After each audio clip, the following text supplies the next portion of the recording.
I was thinking about the idea of, is keto restrictive? Restriction. I don't know how to say it.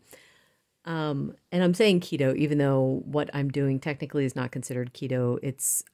It falls under the umbrella of low carb, because keto means you've got a specific set of macros that you're eating to stay in ketosis, which is fat burning mode. I just tend to use the word keto because it's the easiest way to describe what I'm doing, but it only partially describes it. Anyway, point is this diet restricting? And I've also heard it called boring, which is kind of sad to me. It's not just that though. It's like, I don't understand how anyone could think this diet is boring because the food is so good. So what I think it is, when people say that this diet is too restricting, they don't want to be limited in what they eat, but they still want to get the same results. Now, you can have similar results by doing something like Weight Watchers or calorie counting, because you can totally fit. I mean, this is only looking at it from a weight loss perspective. Weight loss only, right? So if you're doing calorie counting or Weight Watchers, you could totally fit the garbage foods into your macros and you can still lose weight. So I can tell you right now, when I was doing Weight Watchers, I could still have donuts. I could have chocolate. I could have sugar in my coffee. I could have all the things. I got to a certain point though, where the calories were so restricted that I was hungry all the time, which always makes me wonder, how do people do Weight Watchers long term? I don't understand, because I don't know if they don't have the hunger signals that I have. My husband is someone that had no problems doing Weight Watchers because he doesn't really get these terrible hunger signals that I do. If I'm hungry, I will go, like, if I keep trying to ignore the hunger, I will go into starvation mode. And I'm like, that's all I can think about is how hungry I am.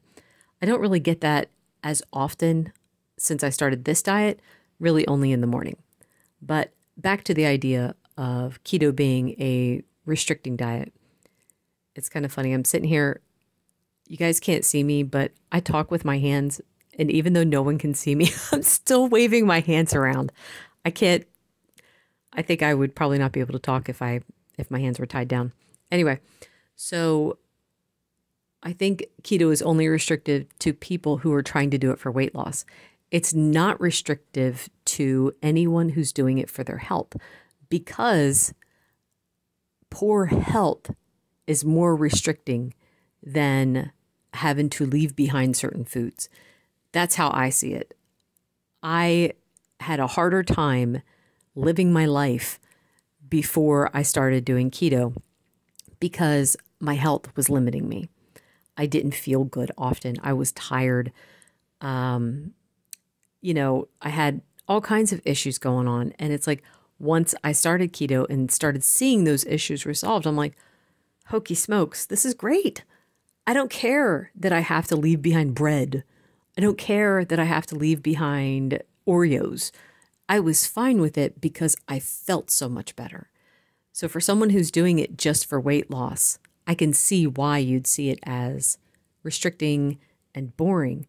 But I feel like there are some people out there that will leave it. The people who leave keto behind are the ones who do it for weight loss.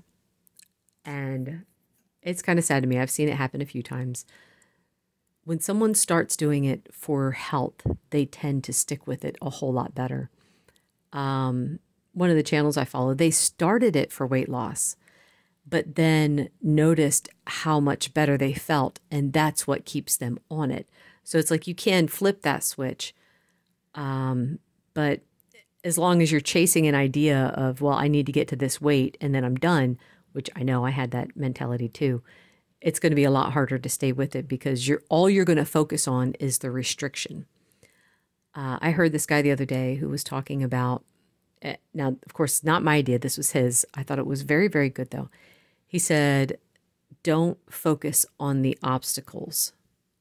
Focus on what it is that you're trying to do. So as long as you're staying focused on the negative, that's all you're going to see. Instead, focus on the positive.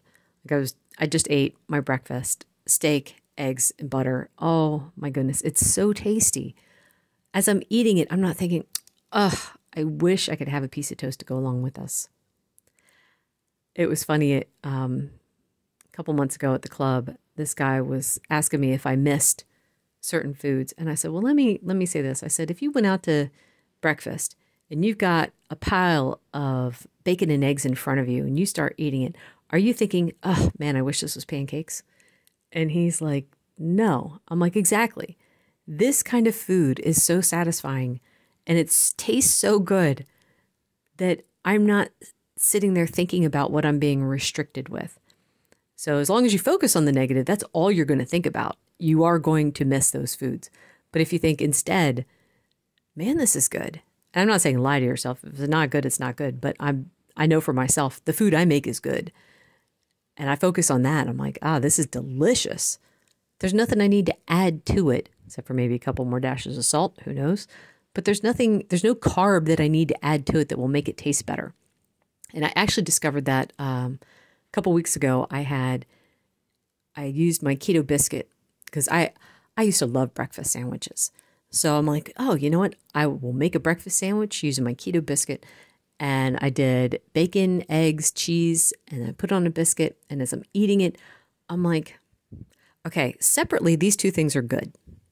But together, the biscuit kind of dulls the flavor of the bacon and eggs. And I'm like, this is not something I want to do again. I could have the biscuit on the side, or I can have it by itself as a snack, which is good. I did that the other day. I took the biscuit, cut it in half, slathered it with butter, fried it in a pan, which I don't know if everyone does that, but that was a Southern thing for us.